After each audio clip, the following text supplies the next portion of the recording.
More information has been released recently about the killing of 4 university students at the University of Idaho, but the killer is still at large. On Sunday morning, 4 students were found stabbed to death in their beds near campus. 2 other roommates were at home at the time upstairs, but both were unharmed. It's believed that their deaths occurred around 3 or 4 in the morning, though the 911 call was not placed until the following day. It's also now believed that they were asleep at the time of the attack. Initially, police believed that there was no further threat to the community, but they have since backtracked that. And as of now, they're looking for a K-Bar brand combat blade that they think was used in the attack.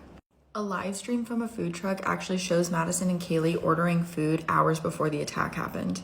In the video, this man can actually be seen behind the girls, walking around and looking at them, leading many internet sleuths to believe that he was somehow involved, but he has since been cleared by the police.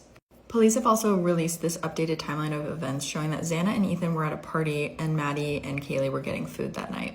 A lot of this information has actually been uncovered by Kaylee's sister, who's taken a lot of the investigation into her own hands. And one thing that she wants people to know is that Kaylee called her ex-boyfriend 6 times that night, an hour before the attack happened. Right now, we don't know if that means anything, but it is something that she wanted out there. Classes have not been canceled on campus, but if you choose to not go, you will not be penalized. And if anyone has any tips or information on this case, you can call a tip line at 208-883-7180. So a lot of people are saying, how did the perpetrator not know that there was a first level floor since the 4 students were murdered on the 2nd and 3rd level floors of the house? So either the perpetrator targeted one of the people in the house or all 4 of the ones that were murdered, or he or she did not know that there was a first level floor in the house, because as you can see, if the person entered through the back door or the back sliding glass door, then they could possibly not even know that people were downstairs in the what is considered basement of the house. This case honestly reminds me of a murder of college roommates that happened in California a while back, where one of the roommates survived because the perpetrator didn't even know that she lived there. Something terrifying happened at the University of Idaho. At 11:58 Sunday morning, police respond to a call saying that somebody was unconscious and needed aid. They arrive to the home and see something straight out of a horror film. All 4 of these individuals were stabbed and deceased. There's even security footage of 2 of them getting food, and the cashier said they were fine. Now, there are 2 other roommates who were asleep during the attack and left unharmed. They were both ruled out and are not the suspect, which means the suspect is still out there. Hi everyone, I'm here on Fraternity Row on the University of Idaho campus. This is the Sigma Chi house where victim Ethan Chapin was a member. In fact, he and his girlfriend Xana Kernodle were here at a party the evening of November 12th, hours before their murders. And what I want to point out is it's just walking distance from Xana's home. She's the host of the Hidden True Crime podcast. Lauren, our first theory comes from a person named Olivia. She says that she thinks the attack was random. Let's take a listen. Hi, it's Olivia from the True Crime Society podcast. My theory on the Moscow murders is that it could possibly have been a random act of violence. Maybe someone saw the girls leaving the party or the bar where they were at. Maybe they saw them at the food truck, followed them home and somehow gained access to the house. I know that they've said there was a numerical keypad that was needed to enter the house, but perhaps there was a sliding door left unlocked or something like that, and they went in and just took the opportunity that they found. I've heard some similarities between this case and the 1978 murders conducted by Ted Bundy in the sorority house, where he broke in and he murdered 2 women and injured 4 others, which I do agree, this type of case could be something similar and just totally random. All right, Lauren, what do you think about what Olivia just said? It's a solid speculation from Olivia, but I want to point out that they all had multiple stab wounds and it was very violent, and that usually shows rage, which means they likely know the victim.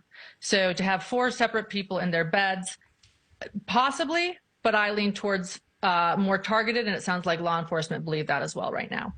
Okay, so Stephanie is another theorist, and she has something that leads more to what you're saying about somebody got rejected, possibly. Have a listen. Hey guys, it's Stephanie from the True Crime Society podcast, and what I think could have happened is the girls went out that night. They went out drinking. They were probably just out dancing, having fun, having a good time. Someone could have approached them and expressed interest in them, was flirting with them. maybe the girls turned this person down and they took that very personally, and were angry about it and decided to follow the girls home, maybe followed them to that food truck that they were seen at, and then followed them to their house where they could have just waited outside until it seemed like everyone was asleep, and then got in through a back door, window, or something, since the front door had that keypad. And it just seems like it was a really angry, passionate crime. So that's what I feel like could have happened. Okay, Lauren, what do you think about what Stephanie said? I think what Stephanie is leaning towards is something I lean towards, perhaps a rejected male. I think that a motive like that is something that a lot of the internet sleuths and true crime detectives are looking at right now, especially with the food truck video and other people that might have been around them that night. Okay, and we're getting other comments saying possibly a stalker from Green 19. Listen, I've got some breaking news that's coming in. It's coming off the printer right now. I think the police are giving an update, so I'm going to go to break, and when we come back, I'm going to get that to our audience. We're back right after this. On Sunday, and you just go to work and you don't really think anything of it. I was at work, and the only thing I heard about was like the unconscious person, and then I didn't realize it had more severity to it till I got home and I could hear the clicking of the cameras. It's a really small town feel, lots of hills, but it seems like a really close-knit community. All of my professors and stuff that are from here, seems like they've been here for a decade or longer, and they seem to know just about everybody. So I would say it's a fairly small community, even though there's roughly 20 to 25,000 people here. The officer that came by door to door, he asked if we had any sort of surveillance or if we knew about any other cameras or anything in the area. Sadly, this is an apartment building, and I'm assuming it's relatively old, so there was nothing. Luckily, the apartment sent out an email a couple days ago saying they're adding new lights, which there is a new light up there. They're going to work on installing cameras just so that if anything like this were to happen again, there's a better chance of getting footage of who did it. It's just nerve-wracking mostly, and stressful because she's always home alone because I work in the evenings and stuff, and just surreal, almost like something out of a TV show, not something that I would expect to be experiencing so close to home. It seems like everyone that has been here for a while is just devastated by it. The last murder here was 2015, so 7 years ago. And so it's not something that happens frequently. It's not like we're in a big city where it's an everyday occurrence. So something like this is just sort of rare, doesn't happen often, so people aren't used to it. It's really odd because, I don't know, I've never been this close to any sort of other crime scene before, I guess, other than like a drug bust. Like walking by a house and seeing cops with like a drug bust, but that's the closest I've ever been to a crime scene. So especially one of this magnitude where I could throw a baseball from my front door to the house, it's just odd. I mean, for my sister, she lives pretty much across the way. She is in Alpha Gamma Delta. And for me, she walks to my apartment almost every day. And so the concern for me is just her walking by herself in the dark a lot now, because in the summer it's daytime, it's not as scary, but in the dark now, for me, my concern is I just don't let her walk here by herself unless it's during the daytime, and I'll go pick her up now because I don't like her walking by herself. No, I went to bed early that night, Yeah.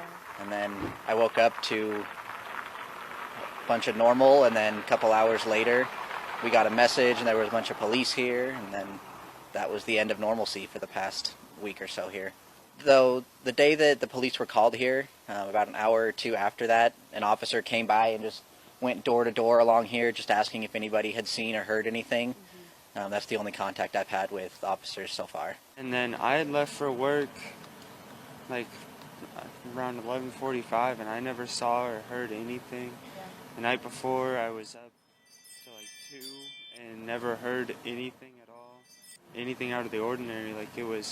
It's just been crazy with just how quiet it's been. Yeah.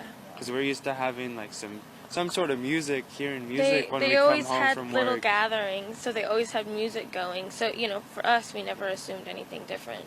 Yeah. Because they're so This used to. house did. Yeah, Yes. they Would you always. say it's a party house? Not necessarily. They had like small gatherings, maybe like 10 people or so, and it never really got crazy other than like the usual college student stuff. But they were actually pretty respectful, considering.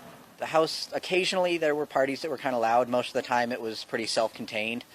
But yeah, as I would take my dog in and out to go to the bathroom, I would just be walking by, I would look up and I would see people in the windows almost every night, probably 4 or 5 nights a week.